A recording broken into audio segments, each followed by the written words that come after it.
सूरजपुर की गर्मी। सूरजपुर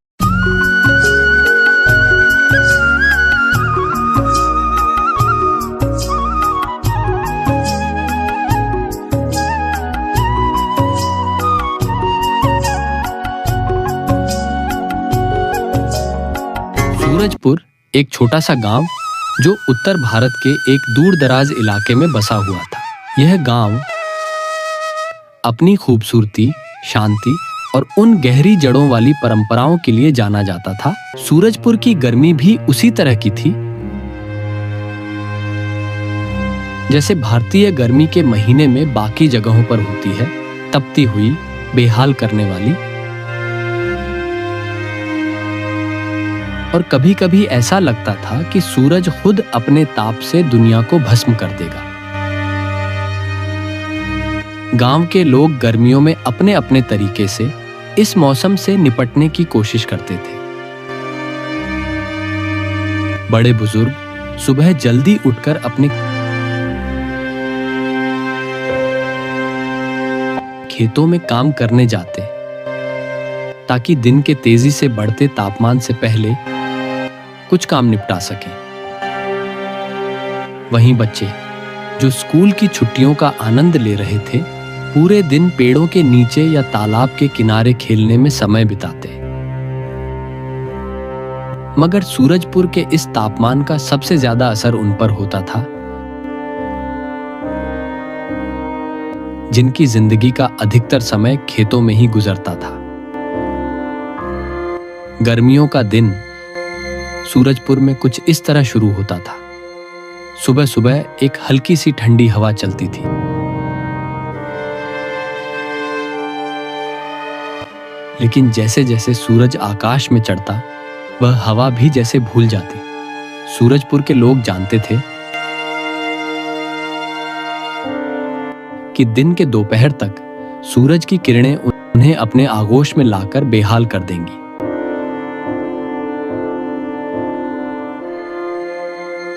इस समय गांव के लोग अपने अपने घरों में आराम करते थे या फिर हल्का फुल्का काम करने में व्यस्त रहते थे। गांव के सबसे बड़े खेतीहर किसान हरिप्रसाद यादव का दिन शुरू होते ही उनकी दिनचर्या में बदलाव आ जाता। गर्मियों में उनका जीवन और भी कठिन हो जाता था। वे सुबह 4 बजे उठ जाते और अपनी छोटी सी गाय भैंस के लिए चारा डालने, पानी भरने और उनके लिए भोजन तैयार करने का काम करते थे। इसके बाद वे अपने खेतों में जाने के लिए तैयार होते, जहां उन्हें न केवल अपने खेतों की सिंचाई करनी होती थी, बल्कि अपने छोटे से ट्रैक्टर की मरम्मत भी करनी होती थी, जो अक्सर गर्मी में जाम हो जाता था। हरिप्रसाद की पत्नी शारदा देवी, जो घर के सारे काम संभालती थीं, उनकी दिनचर्या भी गर्मी के साथ और भी कठिन हो जाती थी। धूप के ताप के कारण घर के अंदर भी एक अजीब सा गर्मी का माहौल रहता था। चूल्हे पर खाना बनाना, पानी लाना और बच्चों को संभालना, यह सब कुछ गर्मी के माहौल में और भी थकाऊ हो जाता था। हालांकि शारदा देवी का चेहरा हमेशा मुस्कुराता रहता, क्योंकि वह जानती थीं कि इस गर्मी के बाद बारिश का मौसम आएगा और फिर पूरे गांव की खेती लहलहाएगी। गांव में एक छोटी सी नदी बहती थी और जब गर्मी अपने चरम पर होती तो गांव के बच्चे वहां खेलने जाते। नदी का पानी दिन प्रतिदिन घटने लगता था, लेकिन फिर भी वहां कुछ ठंडक होती थी। कई बार बच्चे अपनी छोटी नावों पर बैठकर नदी के उस पार चले जाते और घंटों तक खेलते रहते। कुछ बड़े बच्चे जो स्कूल नहीं जाते थे, उस वक्त को अपने दोस्तों के साथ बिताते हुए गर्मी की दबाव से राहत पाते थे। गर्मियों के दिनों में सूरजपुर के हर घर में एक खास किस्म की ताजगी होती थी।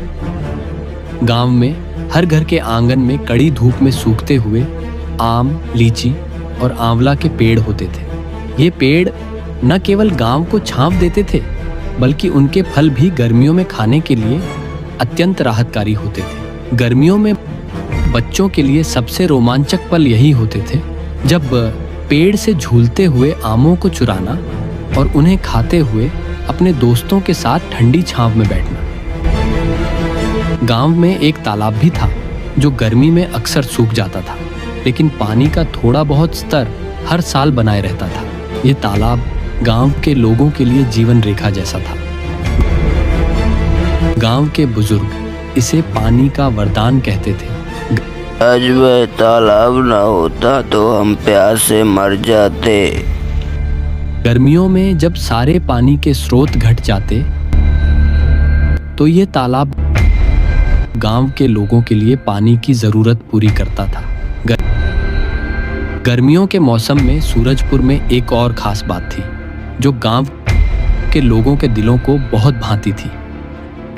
वह थी रात की ठंडी हवा। जैसे ही सूर्य अस्त होता, ठंडी हवा का एक झोंका पूरे गांव को राहत देता। रात की हवा में एक अलग ही शांति छाई होती थी जो किसी जादू से कम नहीं लगती थी। इस समय लोग अपने घरों के आंगन में बैठकर चांदनी रात का आनंद लेते थे और आपस में बातें करते थे। गांव के छोटे दुकानदार भी गर्मियों के माहौल में बदलते हुए दिखते थे। उनका व्यापार थोड़ा कम होता था, लेकिन फिर भी गर्मी से निपटने के लिए वे विशेष पेय पदार्थों और छाछ, नींबू पानी जैसी चीजों को बेचते थे। इन गर्मियों में वे भी अपनी दुकान को ठंडा रखने के लिए घरों में बर्फ के छोटे टुकड़े रखते थे ताकि ग्राहक उस पर बैठकर कुछ राहत पा सकें